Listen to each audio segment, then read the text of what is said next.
हामी प्याङ्क्रियास भन्ने अङ्गमा जान्छौँ। यसलाई नेपालीमा क्लोम भनिन्छ। क्लोम भनेर नेपालीमा सोधियो भने प्याङ्क्रियासलाई हामी चिन्ने गर्छौँ। यो एक किसिमको मिक्स्ड ग्ल्यान्ड हो, मिश्रित ग्रन्थि भन्छौँ, जसमा एक्जोक्राइन सेलहरू पनि छ र अर्को इन्डोक्राइन सेलहरू पनि छ। म्याक्सिमम भागहरू 80% भन्दा बढी प्याङ्क्रियासको एक्जोक्राइनले ओगट्छ भने 2% भागहरू मात्रै इन्डोक्राइन सिस्टमले ओगटेको छ। बाँकी 18% रक्त सञ्चार, रक्तनलीहरू र नर्भ भेसल्सहरू हुने गर्दछ। यो 2% इन्डोक्राइन सेलहरूको समूहलाई हामी कहिलेकाहीँ इजलेट अफ ल्याङ्गरह्यान्स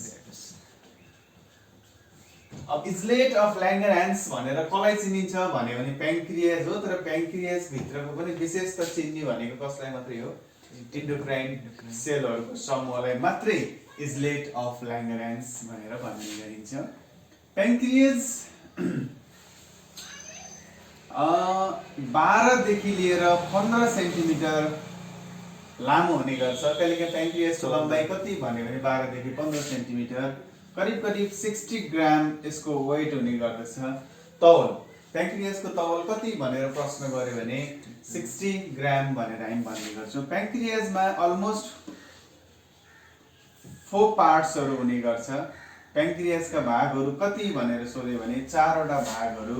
एउटा भाग हो हेड, नेक र बडी र अर्को भाग हो टेल। यसरी प्याङ्क्रियासलाई 4 वटा भागमा विभाजन गरिएको छ, हेड, नेक, बडी र टेल भनेर हामी भन्ने गर्छौँ। प्याङ्क्रियास को एक्जोक्राइन जुन सेलहरू छ त्यसबाट एउटा रसको उत्पादन हुन्छ, जुन रसलाई हामी प्याङ्क्रियाटिक जुस भनेर भन्दछौँ। अब प्याङ्क्रियाटिक जुसको उत्पादन प्याङ्क्रियास भित्रको विशेष गरेर एक्जोक्राइन सेलहरूबाट उत्पन्न हुन्छ। यसको महत्त्वपूर्ण कुरा के भन्दाखेरि यो करिब 200 देखि लिएर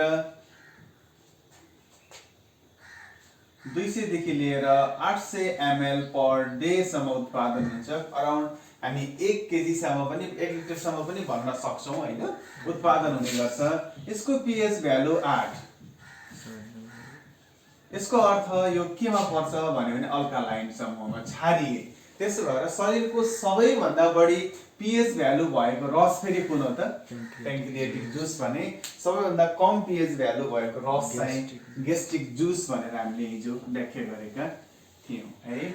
प्याङ्क्रियाटिक जुसमा फुडलाई डाइजेसन गर्नको लागि एउटा लिपाज भन्ने इन्जाइम हुन्छ जसले फ्याटको डाइजेसनमा सपोर्ट गर्छ भने अर्को प्रोटिनको लागि यसमा चाइमोसिन र अर्थात् चाइमोसिन नभनेर यसलाई ट्रिप्सिन र चाइमोट्रिप्सिन दुईटा इन्जाइम हुन्छ। यसले प्रोटिनको डाइजेसनलाई सुरुवात गर्दछ, स्टार्ट अर्थात् कन्टिन्यू गर्दछ भने अर्को यसमा डाइस्याकारेज हुन्छ जसले कार्बोहाइड्रेटको है यसमा एमाइलेज पर्दछ है त। एमाइलेज हुन त सालिभरी ग्ल्यान्ड्समा पनि हुन्छ, तर सालिभरी ग्ल्यान्ड्सको एमाइलेजले थोरै मात्रामा काम गर्छ भने प्याङ्क्रियाटिकमा हुने एमाइलेजले धेरैभन्दा धेरै कार्बोहाइड्रेटको डाइजेसन गर्ने गर्दछ। यसरी तीनै प्रकारको खानालाई डाइजेस्ट गर्न सक्ने क्यापासिटी प्याङ्क्रियाटिक जुसमा हुने गर्दछ। त्यसो भएर प्याङ्क्रियाटिक जुसलाई हामी मोस्ट इम्पोर्टेन्ट, सबैभन्दा ठुलो role, most important role for food digestion, खानाकुराहरूलाई टुक्राउनको लागि सबैभन्दा बढी भूमिका भएको रस कुन हो भनेर प्रश्न गर्यो भने प्याङ्क्रियाटिक जुस भन्नु पर्दछ। 200 देखि 800 ml उत्पादन, पीएच भ्यालु सबैभन्दा बढी अल्कालाइन भएको पीएच भ्यालु पनि कुन हो त? हाम्रो प्याङ्क्रियाटिक जुस हो भनेर भनिदिने। त्यस्तै अब यही प्याङ्क्रियास भित्र हुने इन्डोक्राइन सेल जसलाई हामीले 2% हुन्छ टोटल प्याङ्क्रियासमा, र यति 2% लाई हामी इजलेट अफ ल्याङ्गरह्यान्स पनि भनेर भन्ने गर्दछौँ। यसभित्र विभिन्न प्रकारका सेलहरू हुन्छन्, त्यो मध्ये एउटा सेल हो बीटा सेल। प्यान्क्रियासको एन्डोक्राइन भित्र हुने एउटा सेल हो बीटा सेल। बीटा सेलले के को उत्पादन गर्छ भने इन्सुलिनको प्रोडक्सन गर्ने काम गर्छ। एकदमै महत्त्वपूर्ण, प्यान्क्रियासको कुन सेलबाट इन्सुलिनको उत्पादन हुन्छ भनेर प्रश्न गर्यो भने आन्सर दिनुपर्ने हुन्छ बीटा सेल भनेर हामी भन्ने गर्छौँ। त्यस्तै गरेर अर्को सेल छ अल्फा सेल है, जसले ग्लुकागोनको उत्पादन गर्छ है त। त्यस्तै गरेर अर्को सेल हुन्छ डेल्टा सेल।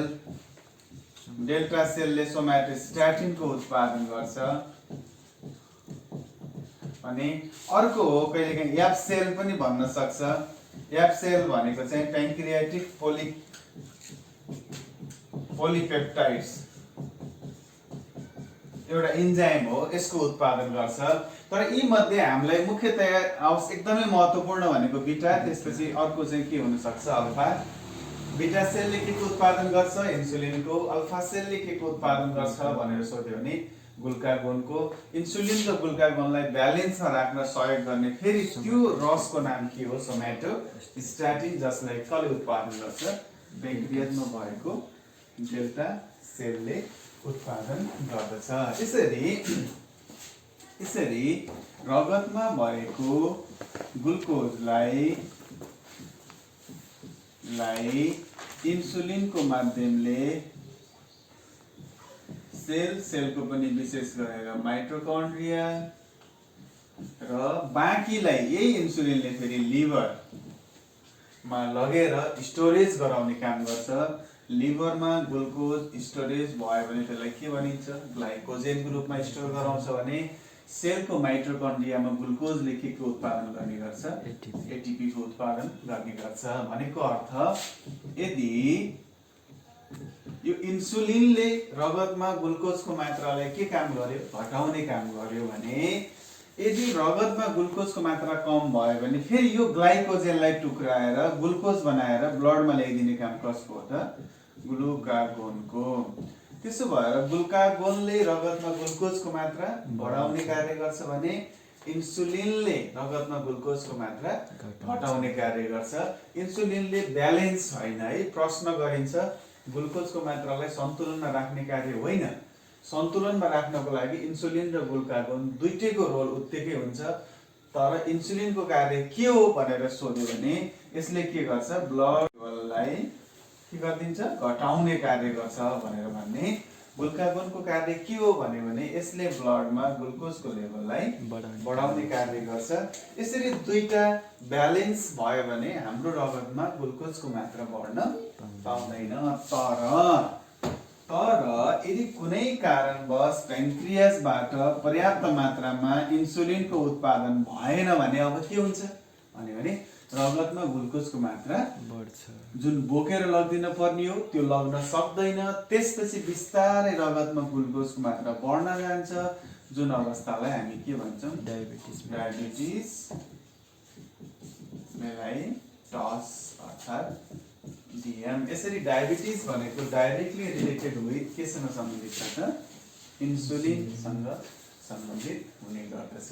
त्यसो भएर इन्सुलिनको अभाव वा कम उत्पादन भयो भने रगतमा ग्लुकोजको मात्रा बढ्छ, जुन अवस्थालाई हामी डायबिटिज मेलाइटस भनेर भन्ने गर्छौँ।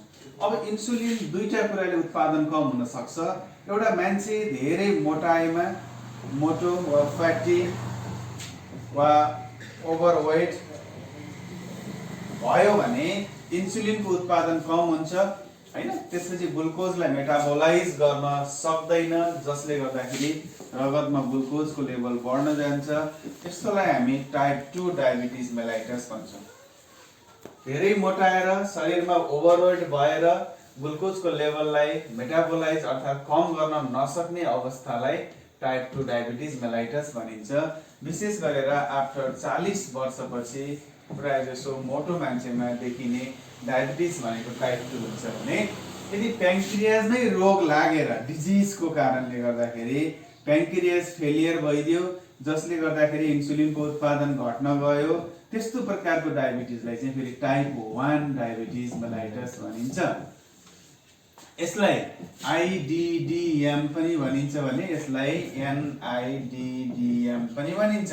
टाइप 2 लाई non insulin dependent diabetes mellitus, किनभने टाइप 2 लाई इन्सुलिन दिनै पर्छ भन्ने छैन, डाइट मेन्टेन गर्ने, वेट कम गर्न सक्यो भने टाइप 2 आफै म्यानेज हुन्छ। तर टाइप 1 लाई अनिवार्य इन्सुलिनले म्यानेज गर्नुपर्ने भएको भएर यसलाई इन्सुलिन डिपेन्डेन्ट डायबिटिज मेलाइटस भनिन्छ। जस्तो मुम्स, हाँडे रोगहरू भयो, प्यान्क्रियाटाइटिसहरू भयो, अरू कुनै भाइरल डिजिजहरू भयो भने प्यान्क्रियासको इन्फेक्सन हुने गर्छ, जसमा इन्सुलिनको लेभल घट्न जान्छ। घट्ने बित्तिकै हुने डायबिटिसलाई चाहिँ हामी टाइप 1 खतरा हुन्छ, मृत्यु दर पनि बढी हुन्छ, यङ एजमा बढी हुने गर्छ भने टाइप 2 चाहिँ अलिकति ओभरवेट, अलिकति बढी उमेरमा चाहिँ देखा पर्ने गर्छ। तर टाइप 2 को मोर्टालिटी रेट कम छ भने टाइप 1 को मृत्यु दर चाहिँ टाइप 2 भन्दा बढी हुने गर्दछ।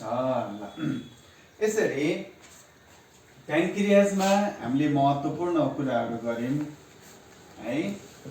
ल, यसमा इजलेट अफ ल्याङ्गरह्यान्स भनेर यदि सोध्यो भने अब हामीले के भन्नुपर्ने हुन्छ भने त्यो 2% इन्डोक्राइन सेलहरूको समूहलाई नै के भनिएको, इजलेट अफ ल्याङ्गरह्यान्स। यो अन्तर्गत महत्त्वपूर्ण कुरा के रहेछ, बिटा सेल जसले के को उत्पादन गर्छ, इन्सुलिनको उत्पादन गर्छ। यो प्रश्न जसरी